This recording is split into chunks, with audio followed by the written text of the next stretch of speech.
Hey y'all, how you holding up? Today we're going to dive into a framework that I want to teach you on how to approach and have some challenging or awkward or hard conversations when you have a bad manager. As we've talked about, unfortunately, there's a lot of bad managers. I wish there weren't, but there are. And there's a lot of different reasons for this. But at the end of the day, they lack the emotional intelligence to deal with their responsibilities and they take it out on the people on their team. And it sucks. It's not fair. They don't know how to be okay when they're not okay, is really where a lot of this is coming from. Some of them only know how to manage. They don't know how to lead. And managing is doing what's been done in the past and kind of rinsing and repeating and improving it. And times are changing. Things are moving quickly. The work environment continues to shift at a faster and faster pace, and we need leaders. We need leaders that can make it up confidently and be good humans and bring people along the way. But they got to have the confidence to go and make it up. And if they don't have the emotional intelligence to deal with some of the struggles that come along with that, we're going to keep having bad managers. So I want to teach you this framework of how do you have some of those awkward and hard conversations. I've pulled this out of a workbook that's included in my coaching program. The workbook is like 50 pages. This is only, I think, 2, maybe 3 pages that I'm going to walk you through a little bit today. There's so much more to this, but this is a snippet that I hope really helps you. So I want to teach you the framework, and then I'm going to give you an example of what it might look like. I will also let you know if you need to have a hard conversation and you're struggling to know how to approach it with your manager, sign up. Let's have a coffee chat. I'm happy to help however I can. So this framework includes a handful of different steps that I'm going to walk you through. First is what I call kind of the set up the conversation. How do you introduce it and start the conversation? I recommend starting by establishing the intensity of the conversation. And let's just kind of call it out. Is this going to be casual? Is it potentially uncomfortable? Do we expect it to be very difficult or likely emotional? You know, going into this conversation, how you and most likely your manager are going to feel about the topic you want to discuss. So let's start by kind of calling that out. Establish the intensity. Next, you want to go and let's just address the elephant in the room. It's usually either I'm not quite sure what this response is going to be, or I think I know what the response is going to be, but I'd still like to talk about it. Okay. So we're addressing the elephant in the room. We're saying this is how intense we think it's going to be. Let's just call out the thing that's awkward. And then I like to suggest kind of an outcome before I'm like saying, are you open to having this conversation? So it might be, I want to learn from you or share a perspective, or I want us to kind of co-author new expectations, or I want us to identify what needs to change. Okay, so suggest an outcome, then give an estimated duration. How long do you think this is going to last? Is the conversation going to take a few minutes? Under an hour? Is it going to take a few meetings? Is it going to require ongoing conversations? But when you do this, you're kind of just setting them up. Hey, I want to have a conversation about this thing. You're giving them some details. And then I'd suggest asking, are you open to having this conversation? And if they're not, try to find a better time. If they're still not open to this conversation, find a new manager. Okay, it's them, not you. If they're not even willing to talk about it and come to the table and talk like humans, it's time. It's them, it's not you. Okay, so now that we've kind of set up the conversation, we've told some truths about what we want to talk about, and they've agreed to it.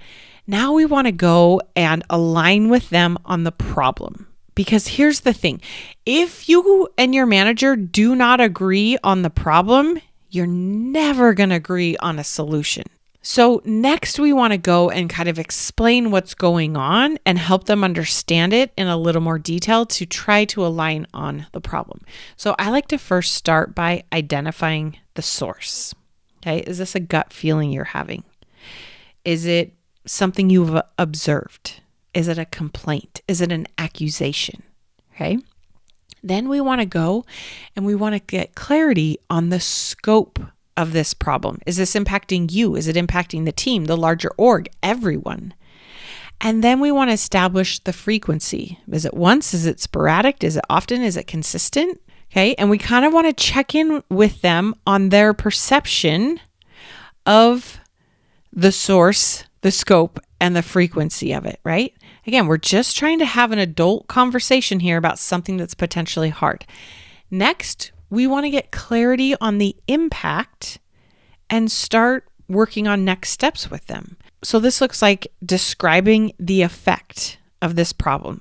Is it causing confusion, frustration, distrust? Is it creating an unsafe work environment? What's the effect of the problem? Then we want to communicate to them the severity of the problem. I kind of think of this in terms of like, is it a yield sign, or is it a yellow light, a red light, or are the emergency lights flashing? And I will even use that language as I'm talking to my manager, because universally we tend to understand the severity, thinking of it in those terms. Then you want to go and get clarity on next steps. Maybe the next step is you're going to go do something, or maybe both parties own some resolution, or maybe you need to bring in an external source and get some mentor-led coaching, or maybe you need to meet again to talk about what the next steps should be. Then you want to define the time frame as to when those next steps are going to happen. Is it end of week? Is it within 30 days, 60 to 90 days, end of the quarter? And then you want to end by setting expectations on when is the next check-in going to be about this problem. Is it something you're just going to schedule as needed? Maybe you're going to check in next month, in your next one-on-one, the end of the week, right? There's a lot of different options. We're just trying to get clarity here. So at this point, you should have had a healthy discussion about this problem. You want to end by double checking that they understand you guys are aligned. You're going to end that meeting, and then you want to go and document what you talked about. Okay. So let me show you what this might look like in a real life example. Okay. Now I know I've thrown a lot of steps at you. Go and listen to this over and over again, or go to the show notes and I will kind of put these steps in the show notes as well. But here's a real life example. Let's say you're dealing with a workload that is just not manageable, and your manager keeps pulling you into last minute escalations and dealing with extra work on top of your workload that's already not manageable. Okay. This will work even if you do trust your manager. I just think this is a healthy framework to make you feel a little more comfortable and confident going in and having that hard conversation when you don't have the trust with your manager. So if this was me, and I would probably bring this up in my one-on-one, unless it was more urgent and I needed to talk to them sooner, but I would probably start out by saying, hey, I'm really struggling with my workload right now. This is very difficult, and I'm not quite sure how you're going to respond, but I want to talk to you about this today. I want you and I to align on expectations on what we could do during this meeting that we're having right now. Is now a good time to have this conversation?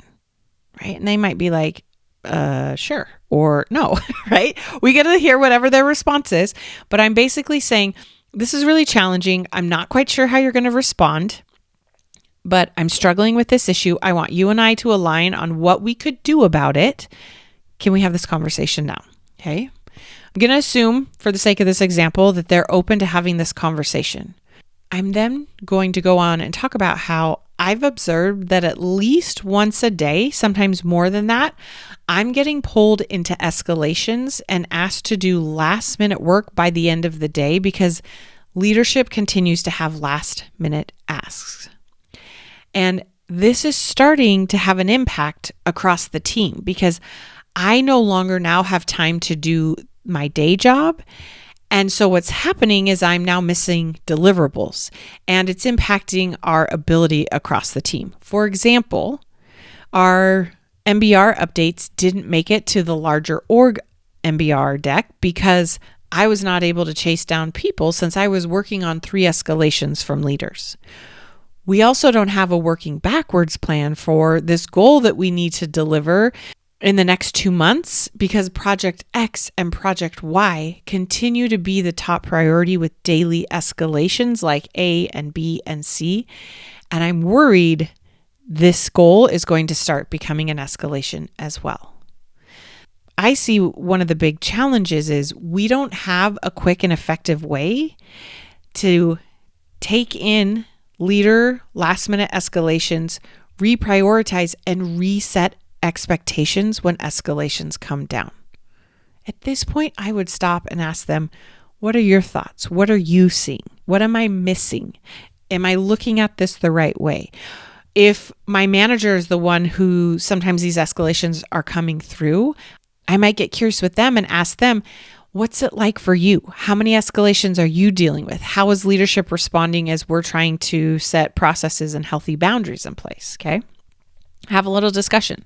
I then might go on to talk about how it's really frustrating and I'm worried that it's impacting trust across the team because right now, this is a yellow light issue, but I'm worried if we're not able to solve this and come up with a solution quickly, this is going to be a red light issue by next month if we can't find a better solution. Because right now, the escalations from leadership are not decreasing. In fact, they're increasing. Then I'm going to listen to their opinion. I'm going to brainstorm possible ideas. I'm going to give some ideas. We're going to have a healthy adult conversation about it. And then we're going to align on what are the appropriate next steps. I'm going to confirm with them and schedule a time to check in with them on how it's going and if those steps worked or not.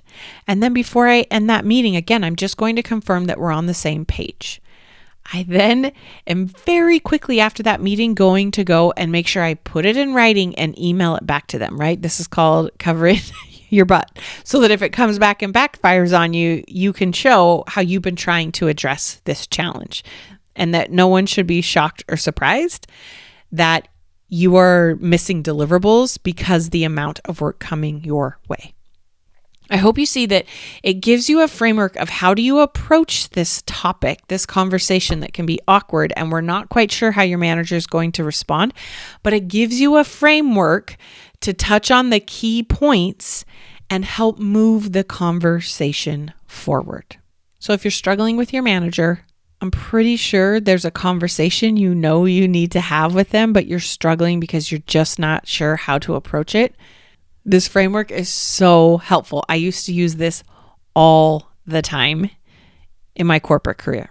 If you want some help, go schedule some time on my calendar. I'm happy to help give you some ideas, give you some specific examples, help you find ways to talk about it. We can practice having the conversation if you want, whatever. There's no strings attached. My goal is just to help you because, again, we need emotionally intelligent leaders because things are changing and I don't want bad managers to become bad leaders. I want you to be those good leaders we all want and need.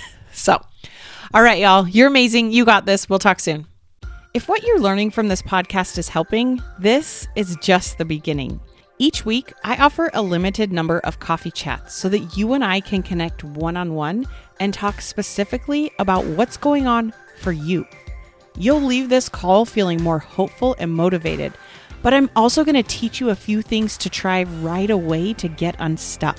Space is very limited and these are free, so grab your spot before they're gone.